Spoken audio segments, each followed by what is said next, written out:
is a proud corporate partner of Texas Tech Athletics. There's nothing like it. The excitement of Texas Tech men's basketball. This is KMAC Red Raider Nation's Countdown to Tip-Off.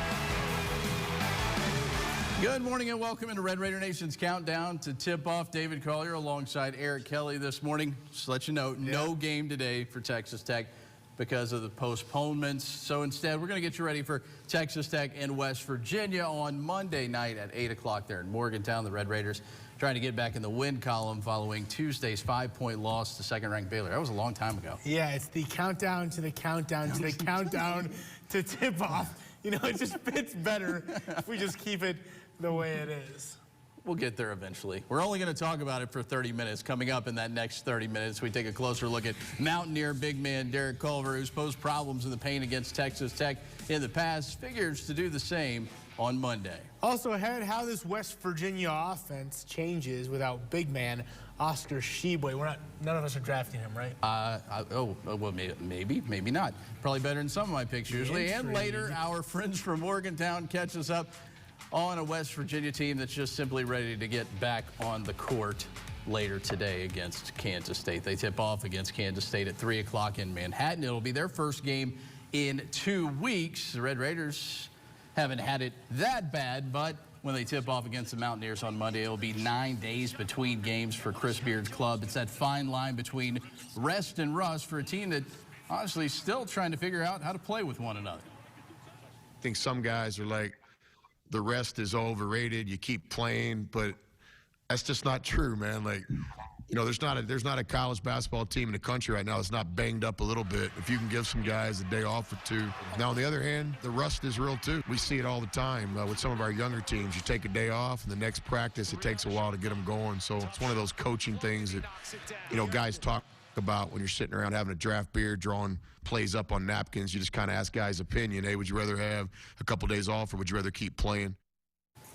Jagged looked pretty good with a bow tie. Where's the bow tie, by the way? Oh, I can breathe so much easier. Sounds like my nasal symptoms are all gone. Okay, Chris Beard's team, who knows where they'll be when they face West Virginia on Monday. As of right now, they're at 12. That after they started the week last week with their first ever road win over a top 5 team, beating Texas. Then Saturday, coming up 8 points short against second-ranked Baylor, the only team this season to not lose to the Bears by double digits. So currently, sitting in this little tease at 3rd place in the conference.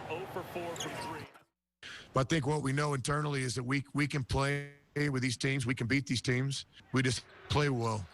Individual players have to play well. We can't have guys with 5 turnovers. Guys go 1 for 7, 1 for 8. Guys miss 3 blockouts. Guys give up 2 hand-down, man-down threes when they come in the game.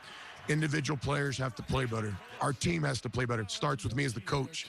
We've got to figure out a way to manufacture more offense in the first half. We got to figure out a way to get stops when we need them most in the second half. So coaching's got to get better. The playing's got to get better. The team's got to get better. But I think we've proven to everybody that we can play with the best teams in college basketball. There's no doubt about that. Meanwhile, on the other side of things, head coach Bob Huggins and the Mountaineers still trying to figure out how they can play without Oscar Tshiebwe, sophomore, announcing back on January 2nd he was leaving the program, has since committed to Kentucky. He was averaging 8.5 points, nearly 8 rebounds a game before his departure. The Mountaineers still among the best rebounding teams during Big 12 play, but leaning on the guards even more for scoring. WVU has the best 3-point shooting percentage in league play, and the team's top 2 scorers, Miles McBride and Taz Sherman. Before, they still played portions of games with, you know, 1 forward on the floor, but now for the most part they're playing 4 perimeter players around 1 big. But it's still West Virginia basketball. I mean, the DNA is still right there. The identity, obviously, it was a key player because he was playing minutes. But you know, I would argue that they, not to disrespect the individual player, but I would argue they're better. Change has also really been better and opened up the floor for Derek Culver, who's having his best season as a Mountaineer. The 6'10 junior averaging a double-double so far this season. He's really hitting his stride lately.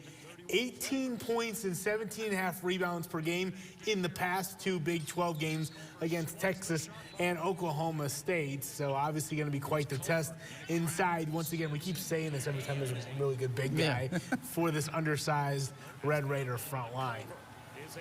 He's not just a back-to-the-basket center. He can stretch the floor and shoot face-up shots. He gets a lot of things done on the defensive end, not just with his size, but with his athleticism. He's the classic player in Coach Huggins' West Virginia program. The fact that he's just gotten better each season. He makes huge strides, and like all the other great players around the country, he improves during the season as well. All right, for more on this matchup, let's check in with Red Raider Nation's Phil Mayer. You read his stuff daily on everythinglubbock.com. If you don't, as always, you should.